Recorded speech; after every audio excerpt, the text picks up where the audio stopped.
your Terra Vision tour last fall. Yes. What's the history behind the idea?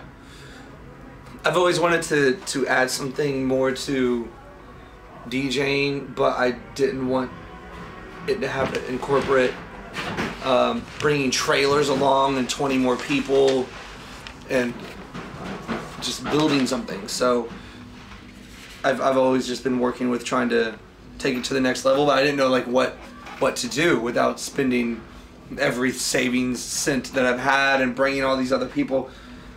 It just kind of clicked one day. I saw a set.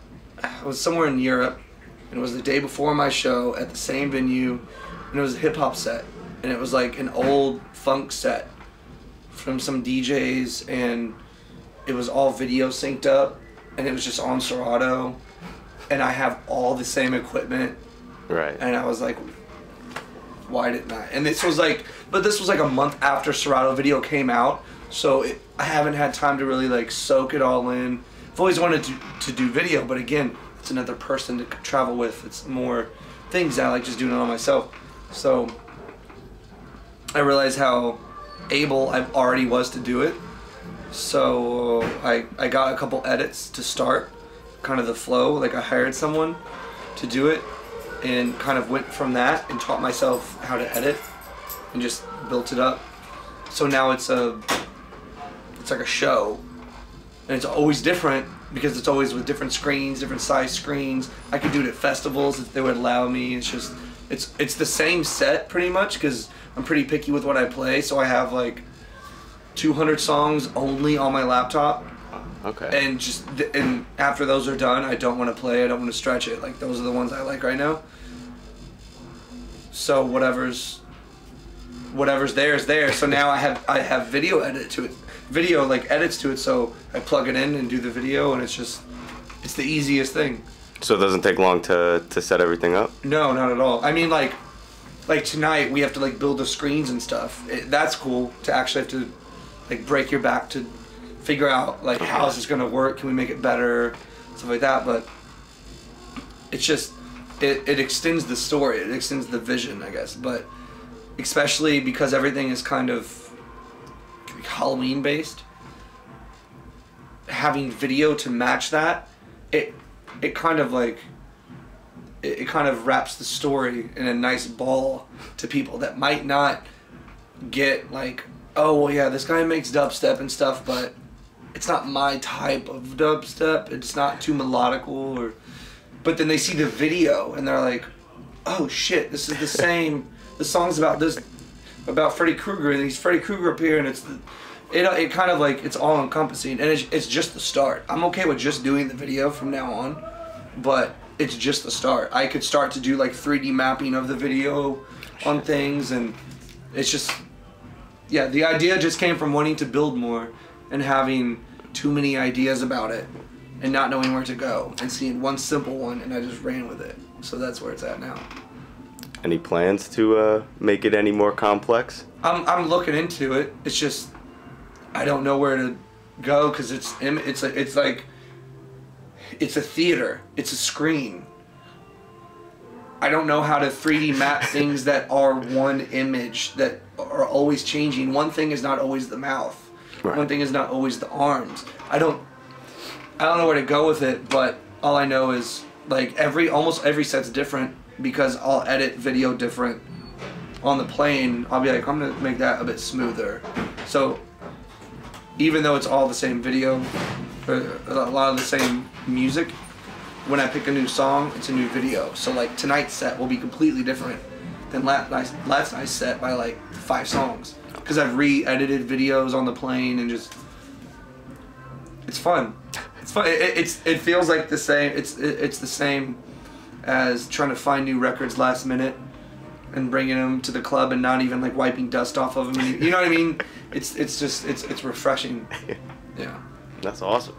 So you're currently in the Big Apple, but you're from Indiana. Mm-hmm. So how is the scene there in terms of EDM? There's pretty much no electronic scene. There's still a good punk scene. A lot of bands used to come around, so a lot of bands still come around because they used to come around, not because anything's actually going on now. But it's just like it's a central stop. But there's a small scene, but it's nothing.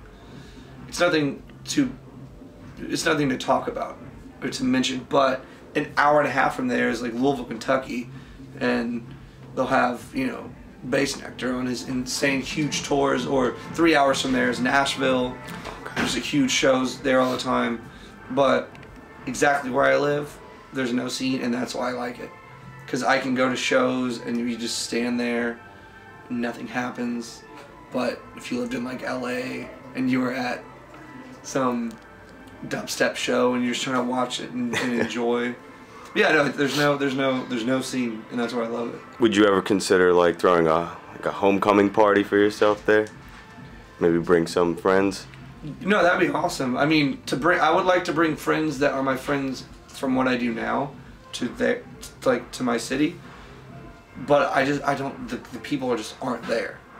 Like, they're not. I played before one of my friends that MCs on a lot of my songs. His album opening party. It was sold out. It was this crazy party, but it's not the city for electronic music. So when I started playing, they thought I was like Josh from when I was like 18 years old, just playing hip hop and stuff, and they thought I was gonna do that again, and I was just playing like loud bass music, and people looked at me like I was crazy. So yeah, I'm not. I hope that the scene where I live doesn't develop. That's fair. It's just. Yeah. So, what are the top 5 songs on your iPod, or that you listen to on a daily basis? Let me get my phone out. I'll tell you. I only have like 4 gigs of music on here. You say that like that's a low number. One thing I really like lately is the Bad Bad Not Good and Ghostface album, because they're like an actual band, but it doesn't sound like a band. The acoustics are all tight. Right. I think it's Ghostface's like best album possible. He's ever put out. Let's see. They actually just played it, I think, because their new album, the Cannibal Ox, the new Cannibal Ox album. There's 8 Dead Kennedys album. 244 Hank Williams songs. Johnny Cash, Mad Villain, everything Marilyn Manson's put out, everything Misfits put out. RJD2, everything Tommy York has put out, Venom, and Wu-Tang Clan. It's not one song, it's just it goes, but like, I don't really listen to electronic music that much, so it's more, what do I listen to when I wake up, or like, when I'm preparing dinner or something. Right. You know? Do you have like a song that like needs to be in every set that you play? Recently, at least. Well, after adding the video, I had to put some songs in that I've stopped playing. Cause like after so many times of playing like This Is Halloween and stuff like that, you just don't. When you start playing for other people, then you realize you could be playing something else newer, but they want to hear that. So I stopped playing those songs. But then once I have a video edited fully to it and it wraps it all up, I play those again. So the songs that used to be staples like 4 years ago are staples now, again. Nice. Because of the video kind of like completing the statement, I guess. Are you currently working on Monster 6? I have to start soon. I have like 5% left of the new album, and it's just little mixing details here and there. But I have a new album done. It has nothing to do with like drum step monster stuff, or it sounds like me. It's still like heavy and stuff. But yeah, I would have already started on Monsters, but it's always gonna happen. But this year I'm not gonna put out like 13 tracks like I normally do. I'm just gonna put out like 4 or 5 crazy ones, and then do a box set, because there's like 400 songs, including the VIP things and the remix. There's like 400 songs within that catalog, plus the new ones. So I'm gonna, since it's the 6th, I'm kind of make it a pillar, so I can maybe refresh it later and not have to do it every October. I can put out throughout the year, and you know, because right now it's expected every October. That's what it has to be. So Yeah, it will start soon. We'll see where it goes. Nice. So you just had the remix contest going. Mm-hmm. Are you considering doing that more often? And would you consider using like Splice also with it? Yeah, no, I love Splice. I want to start using like Splice and even Bandcamp to just sell stems and sell stuff and make it very easy for kids to find it. Just uploading stuff on SoundCloud. Like I uploaded all my stems for Friday the 13th song I did, and I didn't want to make it a big thing. I was just like, hey, if you're a producer and you want noises to mess with, like here, that should just be out there more, because a lot of people don't really take part in making sample packs anymore, because everyone wants to hold on to that one sound that they have. Right. But if someone can do your sound better than you could do, then maybe you need to step your shit up. So yeah, I'm gonna start sharing like every song other than interludes and stuff from the album. All the stems are gonna be out there. Awesome. And there's not gonna be a lot of contests or anything. They're just gonna remix it, use it. Nice. Giving back to the fans. Yeah. So last time when we interviewed at Mysteryland, you were talking that you were looking forward to scoring at Universal Studios. Mm-hmm. How was that experience? It was awesome.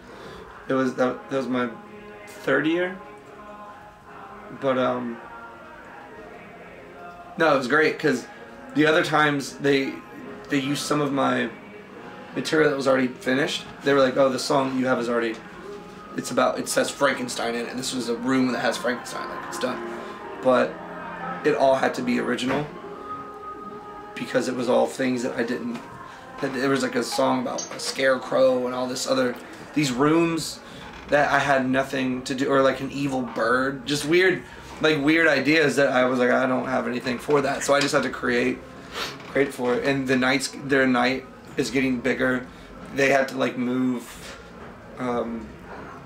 the venue that they do the award ceremony in before, like for the night's opening, because it's so like celebrity studded now with everyone from the horror world, like Robert Rodriguez and people just there, Machete and Captain Spaulding just taking pictures and having a beer. It's crazy. So it's becoming this thing like for people to be at. That's awesome. Yeah. Do you ever think dubstep will be on mainstream radio? And do you want it to be on mainstream radio? I think as much as it's gonna be. From the whole electronic thing, like other things are gonna spawn out and get bigger. Accessibility wise, it doesn't have this thing that everyone's just gonna catch without having some other pop element put into it. But I don't think the kids are going anywhere. What are they gonna do? Just stop going to shows? Everyone just stops liking it. They could maybe be a dull at some point in some cities of them not wanting to go to shows because they've seen everything. They've been to too many festivals. But when punk shows aren't around, those kids are still those kids. And once the right show comes back, they're still going to go to that show. Right. So it's not going anywhere, but it doesn't mean it's going up or down. It's just it's here. So if you could collab with anyone, dead or alive, who would it be? Oh man, I don't know. The dead thing makes a whole nother. It's a whole nother.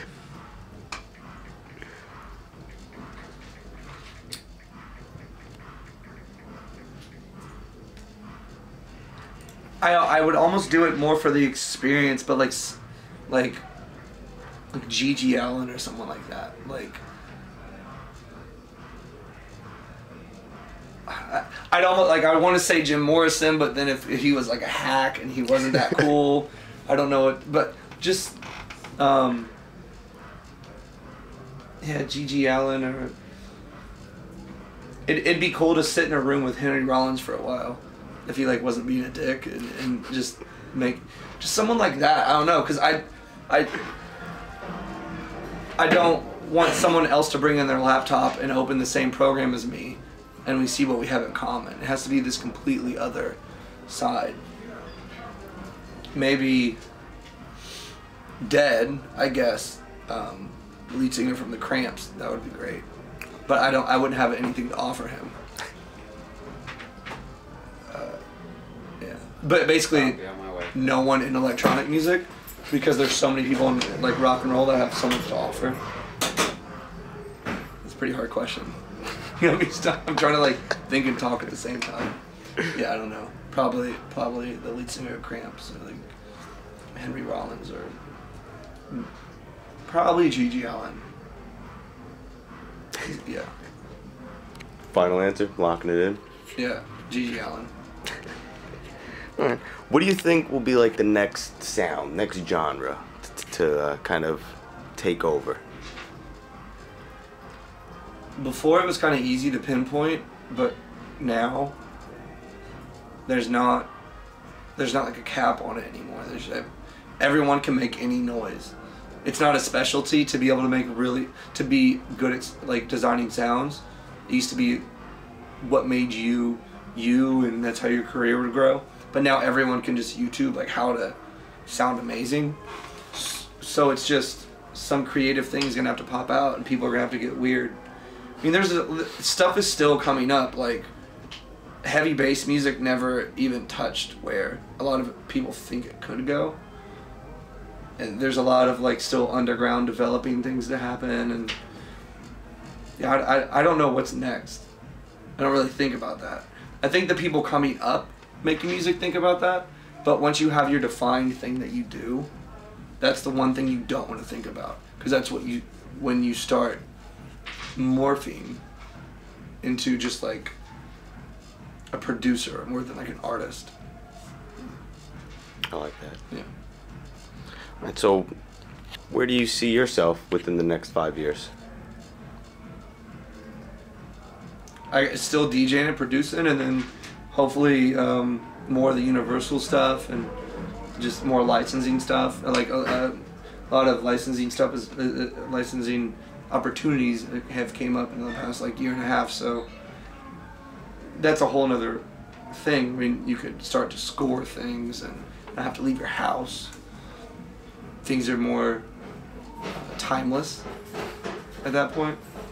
But yeah, it's just this, but going wherever the culture takes it. I can make as many future plans as I want, but wherever the kids take it and everyone else's decision in the industry takes it, I just have to kind of like be in it.